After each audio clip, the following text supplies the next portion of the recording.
시작할게요. 조용한 기도 들으시면서 수요 예배를 시작하겠습니다.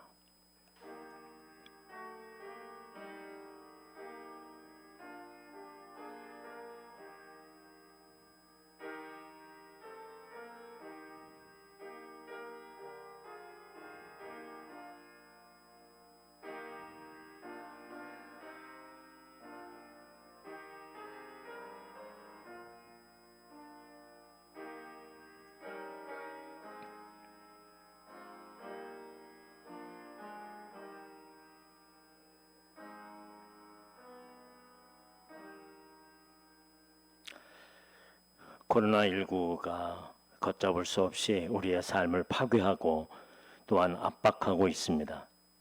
주님, 우리들에게 지혜를 주셔서 잘 타게 할 수 있게 하시고, 주님, 무엇이 문제인가를 깨닫고 인간의 삶의 본래의 모습을 회복하며 바르게 이 땅을 또한 이 사회를 이루어갈 수 있도록 우리에게 은혜를 베풀어 주시옵소서. 특별히 우리 늘 기도하며 살아가는 주의 백성들을 이 시간 함께 모으시고 한 마음이 되어서 주님 앞에 기도하는 귀한 시간 되게 하여 주시옵소서. 예수 그리스도의 이름으로 기도합나이다. 아멘. 311장 찬송합니다.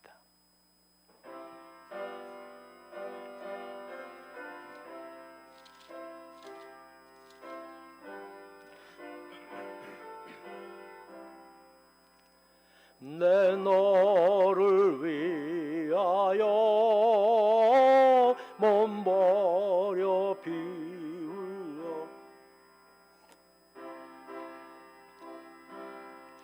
비울려 살 길을 주었다. 널 위해 몸을 주건만 너무 주느냐.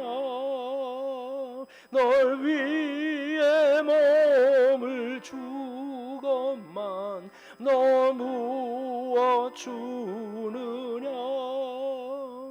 아버지 보좌와 그 영광 떠나서 밤 같은 세상에 만 백성 구하려 내 몸을 희생했건만 너무 다느냐. 내 몸을 희생했건만 너무 다느냐. 죄 중에 빠져서 영 죽을 인생을 구하려 주려고 나 피를 흘렸다. 내 죄를 내속했건만 너무 다느냐. 내 죄를 내속했건만 너무 다느냐. 한없는 용서와 참 사랑 가지고 세상에 내려와 값없이 주었다. 이것이 귀중한 것만 너무 주느냐. 이것이 귀중한 것만 너무 주느냐. 아멘. 오늘 우리에게 주신 말씀은 로마서 11장입니다.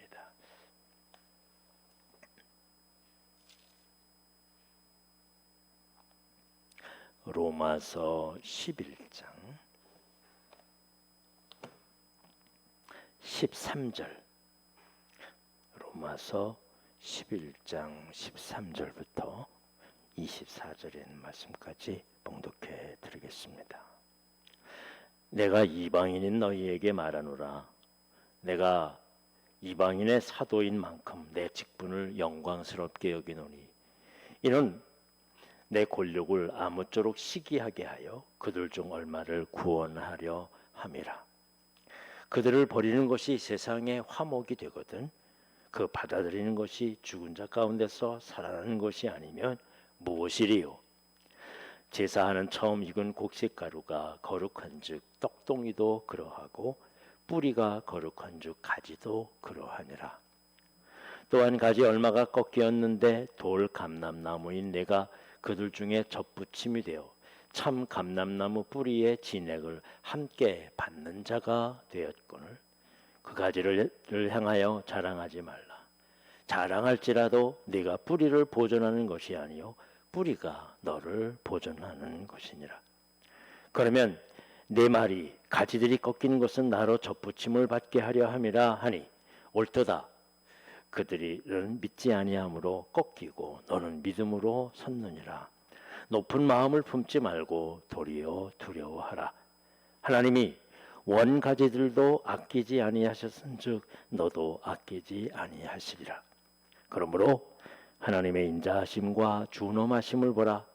넘어지는 자들에게는 준엄하심이 있으니 너희가 만일 하나님의 인자하심에 머물러 있으면 그 인자가 너희에게 있으리라. 그렇지 않으면 너도 찍히는 바 되리라. 그들도 믿지 아니하는데 머무르지 아니하면 접붙임을 받으리니 이는 그들이 접붙이실 능력이 하나님께 있음이라. 네가 원 돌감나무에서 찍힘을 받고 본성을 거슬려 좋은 감람나무에 접붙임을 받았으니 원가지인 이 사람이야 얼마나 더 자기 감람나무에 접붙이심을 받으랴. 아멘. 사람들이 자기가 태어난 의미와 그 사명을 확인한다는 거, 이거 참 매우 중요한 일입니다. 일반적으로 우리는 우연히 태어나서 우연히 살아가다가 우연히 직장을 가지고 우연히 사람을 만나고 또 우연히 아이들을 낳고 이러면서 우연히 어느 쪽에 거하다가 우연히 가는 것이다. 아주 자연적인 것이다. 그게 인생이 아니겠느냐 말하면서 살합니다. 그걸 운명이라고 말하죠.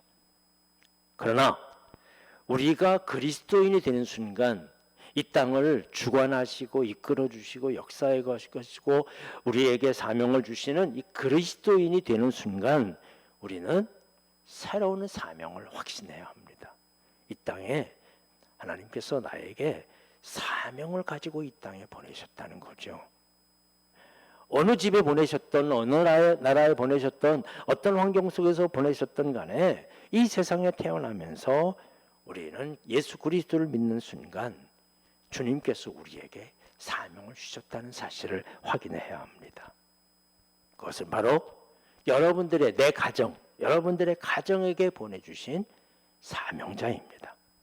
자녀로서, 부모로서 또는 직장에 보내주신 사명자입니다. 내가 어디 곳에 일하고 어떤 상태에서 일하든지 간에 모두가 다 하나님이 나에게 주신 사명을 가지고 살아가는 사람들이다. 그래서 직업에 귀천이 없는 거예요. 돈 많이 벌면 인정받고 돈 적게 벌면 무시당하고 또 그저 화이트 칼라 안에서 사무실에서 일하면 인정받고 나가 땀 흘리면 인정해 주지 않는 그런 것이 아니라 우리는 그런 유교적인 그런 바탕하에서 그런 사회가 되어가고 있습니다만은 청교도 정신은 그러지 않습니다. 우리 이 땅에 어떤 일을 하든지 간에 작은 일 하든 큰 일을 하는 하나님께서 나에게 주신 사명이다. 이게 청교도 정신이고요. 이게 그리스도인의 자세고요. 그래야 이 땅이 바른 나라가 되는 거예요. 서구에서는 어떤 직장을 가지든지 우월한 사람 하나도 없어요. 또 자기가 못했다고 하는 사람 하나 없어요. 이것은 하나님이 나에게 이 시간 나에게 주신 그런 귀한 직업이다라고 생각하면서 거기에 대해 자부심도 가지고 또 사실 또 맞지 않을 수 있어요. 새로운 그런 일을 찾아 나서도 되고 아무튼 어느 곳에 가든지 하나님께서 나에게 주신 사명, 이 땅에 주신 사명자이다. 이 일을 하려고 보내주신 사명자이다. 그냥 마지못해 일하는 사람들 얼마나 많습니까? 우리가 그런 사람 너무나도 많습니다. 일하면서 말이죠. 쥐꼬리 같은 그런 봉급에 그런 것들 때문에 우리 서로 간에 상처를 받고 말이죠. 내가 할 수 없어서 어쩔 수 없어서 입에 풀칠하기 위해서 내가 이거 일을 한다. 그거 얼마나 불행한 일입니까? 똑같은 일이라도 나에게 주신 사명입니다. 이게 꼭 무슨 사람들한테 드러내고 인정을 받고 뭐 그런 일들만 이 세상에서 자부심을 가지고 용기를 가지고 할 수 있는 일입니까? 아닙니다. 비록 남들이 하기 싫어하는 그런 일을 할지라도 비록 다른 사람들보다 훨씬 적은 봉급으로 일할지라도 바로 불행하지 아니하는 삶이요 중요한 것입니다. 예수님은 우리에게 각자의 사명을 주시고 우리의 가정으로 우리의 일터로 이 사회에 보내신 것입니다. 우리는 그런 의식을 갖습니다. 비교하지 않습니다. 하나님이 나에게 주신 건데 이 땅에서 그리고 성실히 수행하고 열심을 다해 최선을 다하는 길 그게 주님이 인정해 주시는 거예요. 주님이 뭐 누가 더 잘했냐 누가 더 못했느냐 그렇게 말하지 않습니다.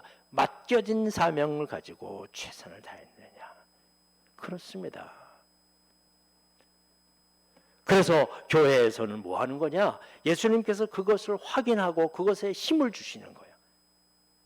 그래서 종종 교회에서도 우리나라는 유교적인 그런 교회이기 때문에 교회에서도 돈을 많이 받거나 뭐 헌금을 많이 내거나 아니면 뭐 좋은 그런 직장이라고 하면 떠받들고 참 잘했다고 얘기하고 그저 별로 사회에서 인정해 주지 않는 그런 일용직 이렇게 되면 사람들이 무시하기도 하고 그게 우리의 몸에 배에 있어요. 절대로 성경적이 아닙니다. 교회에서는 철저하게 청교도 정신을 따라서 사명감 중심으로 살아가야 할 것입니다. 비록 내가 다른 사람들이 하지 않는 그런 땀 흘리고 애쓰는 곳에 가서 일할지라도 주님이 이곳에 나를 보내셨으니 의미 있는 인생을 또한 보람 있는 삶을 살고자 노력해야 할 것입니다.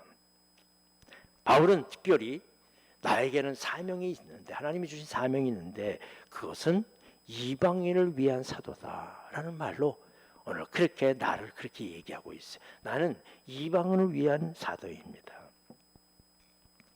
여기 이방인은 두 가지의 의미를 담고 있습니다. 하나는 유대인들이 아닌 다른 유대인 쪽에서 보면 외국인들을 이방인이라고 부릅니다. 그리고 멀리 나가서 하나님을 알지 못하는 그런 사람들, 이런 사람들을 또한 이교도들이 있죠. 이런 사람들을 이방인이다라고 그렇게 부릅니다. 또 하나는 다른 종교를 가지고 있는 사람들, 하나님을 알지 못하는 사람들, 그 사람들을 또한 이방인이라고 말합니다. 바울은 이 여러 가지 많은 의미가 포함되어 있는 이방인에게 모두 하나님께서 복음을 전하라는 예수 그리스도를 전하라는 사도로 사명을 주셨다. 그 생각에 꽉 차 있습니다. 그가 아무리 힘들어도 갈 수 있었던 것입니다. 아무리 어려워도 박해를 받고 심지어 죽을 뻔한 매를 맞는 일들이 두 번이나 세 번이나 있을지라도 그래도 가는 것은 뭐냐? 주님께서 나에게 그걸로 가라고 그러셨는데 나의 천직인데 다시 말하면 그거 아니면 나는 살아갈 의미가 없는 거죠. 여러분 정말 그런 거 있습니까? 그거 아니면 살아갈 의미가 없는 게 있어요. 있어야 돼요. 우리 그리스도인들은 예수 그리스도로부터 구원받으면서 우리들에게 사명감을 주셨습니다. 그런 의식을 가지고 내 가정을 위해, 이웃을 위해, 교회를 위해, 나라를 위해, 또한 나의 일을 위해서 그런 생각을 가지고 살아가야 할 것입니다. 그렇습니다. 그래서 이방인의 중심지인 로마까지, 그리고 저 스페인까지, 서바나까지 가기를 항상 그런, 나는 거기 가야 된다, 거기 가야 된다. 이게 현실적으로 매우 어려운 일이었어요. 그런데도 불구하고 나는 거기 가야 한다, 나는 가야 한다, 늘 되새기면서 이 사명, 약해질 때마다 다시 한번 솟구치는 거죠. 여러분, 우리가 약할 때마다 내 사명을 외치는 거예요.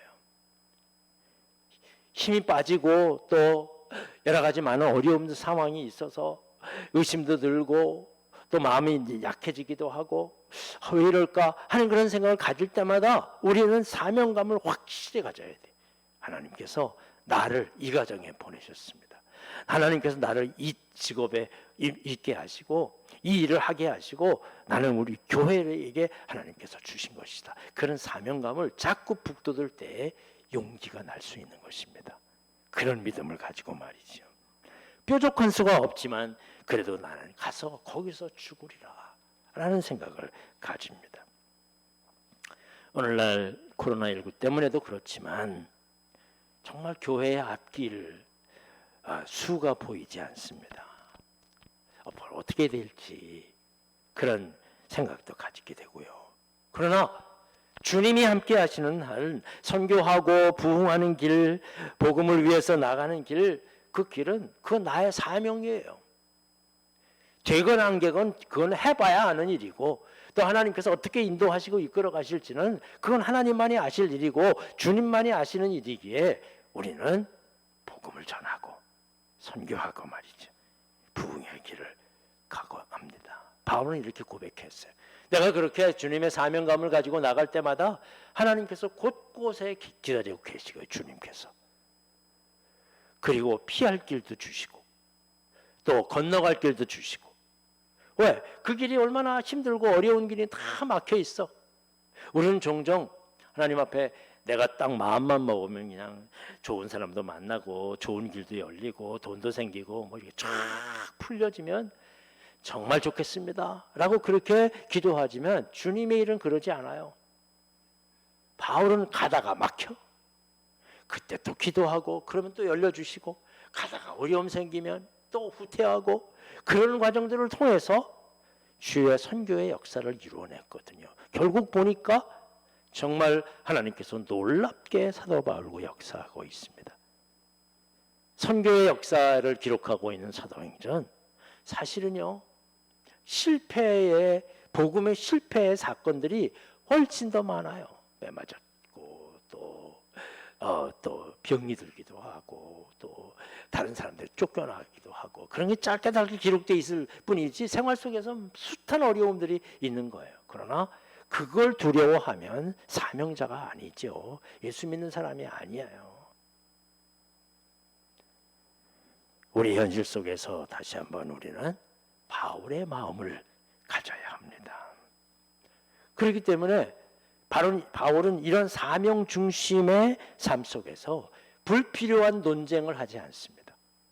가정에서도 복음을 바라보며 하나님의 사랑을 이야기하며 하나님 앞에 충성하며 헌신하는 그런 일들에 집중하기 때문에 그 다른 문제 가지고서 논쟁을 삼지 않는 거죠. 거기에 사람들의 감정이 개입되고 그래서 가정의 여러 가지 어려움들을 겪게 되는데 그렇지 않습니다.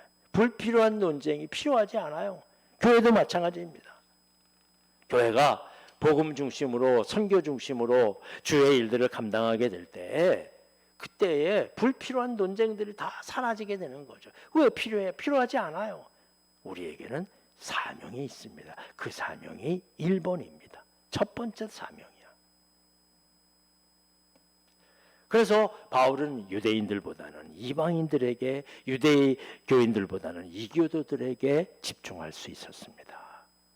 그 대신 유대인과의 지나친, 물론 많은 그런 어려움도 있었습니다만은 그런 지나친 마찰은 피했습니다. 어쩔 수 없이 부닥쳐야 되는 일들은 뚫고 나갔지만 말이죠. 바울은 예수님을 만난 이후에, 예수 그리스도를 믿은 이후에 그의 생각이 바뀌어졌습니다. 하나님의 백성은 유대인이다 라고만 생각했거든요. 그 중에 바리새인 중에 바리새인, 사내들이요 율법학자였던 바리새인. 그 바리새인들과 같이 말씀을 율법을 철저히 지키고 그 말씀대로 행하면 그게 하나님의 백성이라고 생각했어요. 그리고 모든 사람들은 다 내 밑에 있어요. 나보다 잘하는 사람 없어. 나보다 나 못하는 사람들 뿐이야. 너희들 다 구원받아야 돼. 이렇게 이끌어갔던 바울이에요.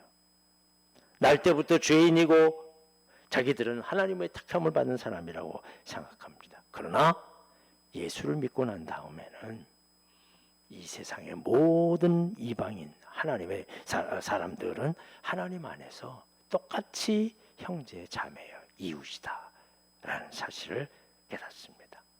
모두가 다 이웃이라는 그런 말이죠. 오늘날 전 세계에서 뭐 올림픽도 있고 막 그렇습니다만은 이 인종 차별들 얼마나 심한지 몰라요. 특별히 백인들이죠. 그런 유럽 사람들, 미국 사람들이 그렇게 황인종들을 뭐 흑인은 이름 알을 것 없고 황인종들까지 무시하고 뭐 생김새를 가지고 이렇게 차별하는 일들 수없이 많이 있는데요. 그러나 이건 정말 큰 범죄입니다.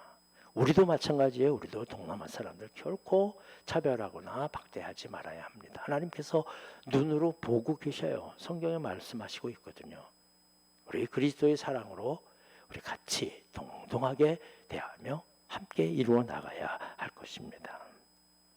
그래서 바울은 이전의 자신, 이렇게 나만 우월하고 나만 잘나고 이런 것들이 얼마나 못난 짓인지 그걸 깨닫는 것입니다. 통탄하고 있습니다. 그래서 늘 마음속에 안타까운 마음으로 그래서 그걸 좀 알려주고 싶은데 그게 아니라는 거. 근데 이게 통하냔 말이죠. 통하지 않는 거죠. 우리가 세상 사람들에게 가서 복음을 전하는데 이게 최고라고 얘기하지만 그 사람들이 믿지 않는 거랑 똑같습니다. 바울은 이것을 빚이라고 생각해요. 나는 빚졌다. 저 사람들이 저에게 나는 빚졌어요. 그래서 복음을 전해야 하는 거. 그들에게 구원을 위해서 했어야 되는 거. 그래서 이 빚을 갚기 위해서 이방인의 사도가 되는 것이다 라고 말합니다. 바울은 여기에 덧붙여서 이방인에 대한 개념을 덧붙여가지고 그래서 예수 그리스도를 믿지 않는 사람들 다 이방인이에요. 그들도 구원받아야 할 대상인 것을 말씀해주고 있습니다. 바울은 사도행전 9장 15절 이하에서 이 이름은 예수님께서 가라. 이 사람은 내 이름으로 이방인과 임금들과 이스라엘 자손들에게 전하기 위해 택한 나의 그릇이다 라고 말씀하신 것입니다. 특별히 유대인들 중에 또 그들도 피가 같지만 이방인이라 불려지는 사람들이 있습니다. 그건 사마리아 사람들이에요. 그래서 유대인의 피를 가지고 있는 사람들이지만 이방인이라고 그렇게 배척을 했습니다. 남북으로 유대인가 나누어졌을 때 북쪽에는 이스라엘이라는 나라를, 남쪽에는 유다 왕국이라는 나라를 그렇게 세워줘 왔는데요. 이 북쪽의 이스라엘 왕국이 아시리아에게 멸망합니다. 이 아시리아는 혼혈 정책을 씁니다. 그래서 그 지역에, 이쪽 지역에 남자들을 전부 데려다가 다른 지역의 여자들하고 결혼을 시킵니다. 그래야 민족적인 특성이 없어지잖아요. 뭐 그렇다고 해서 민족적인 특성이 없어졌습니까? 곧바로 멸망하고 말았는데. 그리고 다른 나라의 남자들을 데려다가 유대의 땅에 여인들과 결혼시켜서 혼혈 민족이 되게 합니다. 그래서 예수님 당시에도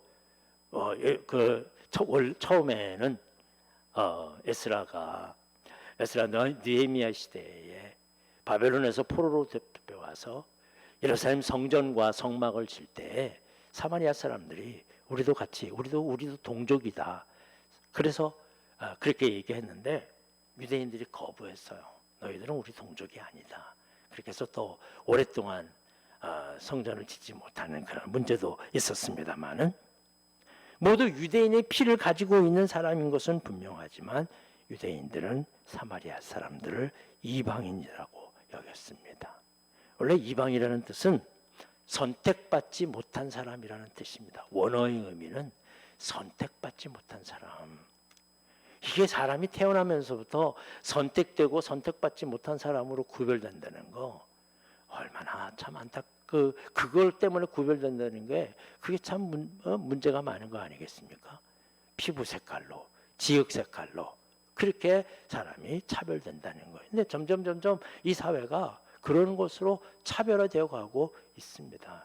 이거 그래서 이 땅의 그 역사를 연구하는 사람들이 앞으로 불안하다는 겁니다. 이거 반드시 이런 종족 분쟁들, 이런 인종 분쟁이 일어나면 당연히 무엇으로 나가느냐? 세계 전쟁으로 번진다는 거죠. 그러면 뭐 이제는 뭐 온 세계가 다 그렇게 퍼져가게 되고요. 이제는 어떤 뭐 자유주의적이냐, 뭐 공산주의적이냐 그런 게 없잖아요. 정말 정신 잘 차려야 될 것입니다. 근데 사마리아 사람들은 원래는 스불론 사람들과 납달리 지역에 있는 사람이거든요. 12지파에 속한 사람입니다. 그래서 바울은 이 이방인이라는 자체를 거부해요. 이 세상 모든 사람들은 다 하나님의 자녀예요. 우리의 이웃이요, 형제다라고 말이지요. 세상에 하나님이 선택하지 않는 민족은 없어요. 유대인들이 바라보면 이건 엉뚱한 말이거든요. 하나님에게는 이방이 없다는 것입니다. 근데 이 사실을 유대인들이 모르고 자꾸 이방인, 유대인 그런 가르니까 그리고 또 문제는 자신들이 의롭고 자기가 믿음이 좋고 거룩한 자라고 생각하는 것.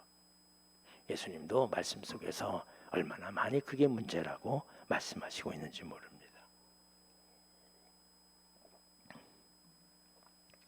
교회도 신앙생활하면서 이렇게 몇 대를 거쳐서 신앙생활하게 되면 자신만 의롭고 우리 가족이 대대로 하나님 앞에 충성했으니 이렇게 자기들만 믿음이 있고 공을 많이 세웠다고 착각하는 사람들이 교회를 많이 어지럽히고 있습니다. 유대인들이 하나님의 백성들을 분리시키듯이 교회와 성도가 하나 되지 못하게. 너 이거 했느냐? 너 뭐 했느냐? 내 경험이 어딘데? 내 역사가 어딘데? 이 교회를 위해 내가 어떻게 봉사했는데? 내 흔적이 얼마나 있는지 아느냐 모르느냐 이런 것 가지고서 사람들을 분란시키고 나가는 거예요. 그래서 교회가 깨지고 이런 일들이 얼마나 많은데요.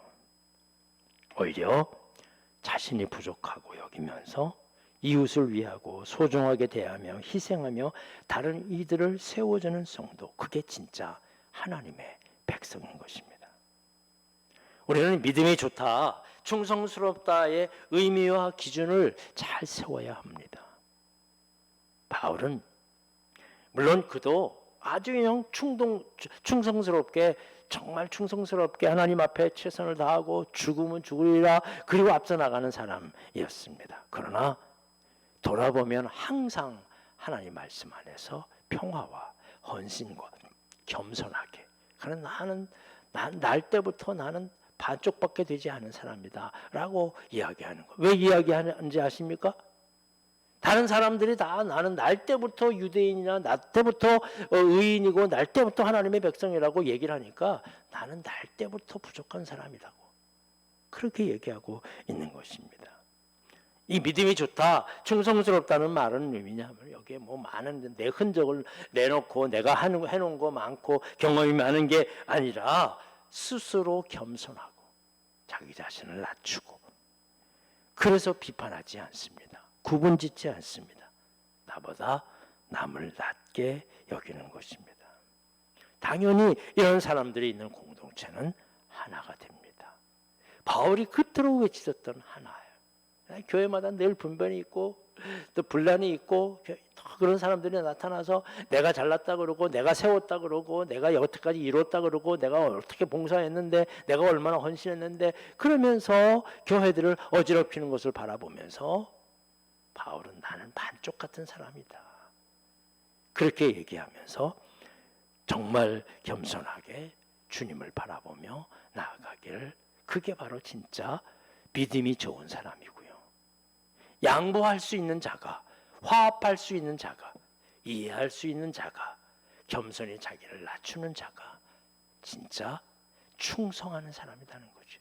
앞에 나와서 뭐 리드를 하고 열심히 뭐 앞을 나와서 여러 가지 잘하는 사람들을 이끌고 여러 가지 많은 것들을 한다, 그게 충성이 아니라 정말 모든 사람들이 다 같이 한 마음이 되어서, 오늘날 일 잘하는 사람들은요 당연히 분란이 일어나게 되는 거예요. 다른 사람 무시하게 되고요. 내가 이렇게 봉사하려고 그러는데 왜 이렇게 말리느냐고 하면서 막 다른 사람 비판하고 평가하고, 결코 그게 믿음이 좋은 게 아니고요. 그게 충성하는 게 아니라는 사실을 우리는 말씀 속에서 알 수가 있습니다. 충성이란 내가 잘나고 잘했다라는 것 보여주는 거 아닙니다. 주님께서 맡겨주신 교회를 위해서 수고와 헌신과 희생을 묵묵히 감당하는 사람, 하나 되기 위해서 말과 행동을 조심하고 겸손하게 섬기는 사람, 이게 진짜 믿음이 좋은 사람이요 충성스러운 사람인 것입니다. 오늘 바울이 사명감, 그리고 그가 이루어왔던 어떤 자세를 가지고 이루어왔는가, 정말 주님께 구할 것은 충성이라고, 일꾼들에게 구할 것은 충성이라 말하는데 바른 충성함이 무엇이겠습니까? 바울처럼 정말 겸손하게 섬기면서 하나 되기 위해 어떤 때는 죽는 내 자신을 죽이더라도 주의 일을 향해서 함께 나아가는 우리의 교회, 여러분의 가정, 믿음의 공동체가 되어야 할 것입니다. 우리는 사명자들입니다. 나에게 맡겨주신 가정에서, 사회에서, 직장에서, 일터에서 이웃들에게도 정말 그들을 위해 하나님의 나라 복음을 증거하고 살아가는 사명지, 우리에게 맡겨주신 사명, 내가 감당하고 있는 곳, 내가 속해 있는 모든 것들은 다 우리에게 맡겨주신 일터예요. 이 사명감을 가지고 주님 앞에서 다시 한번 겸손하게 믿음의 길을 걸어가시는 여러분들이 되시기를 주님의 이름으로 간절히 축원합니다.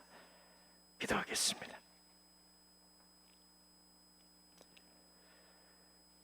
무더운 여름, 코로나도 극히 기승을 부리며 우리 여러 가지 모습으로 힘들게 하고 있습니다.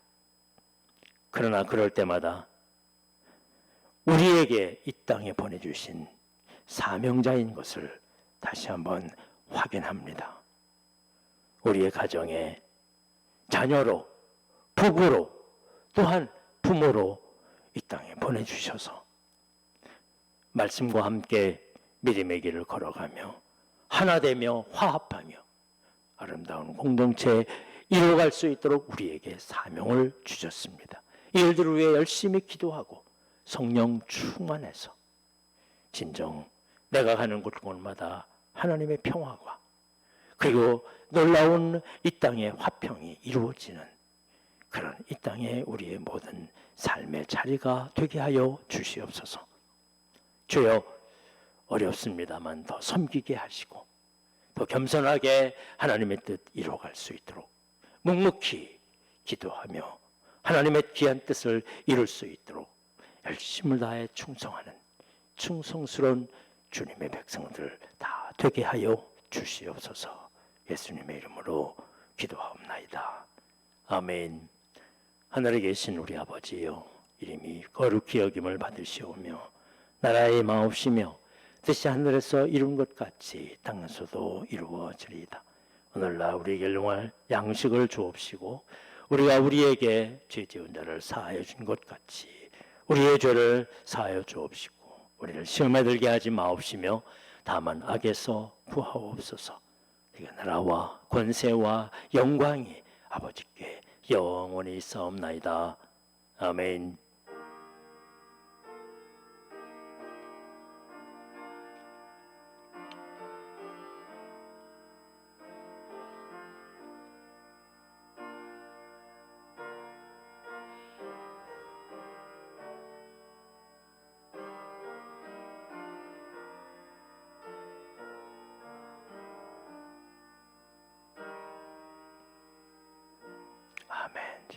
주시옵소서.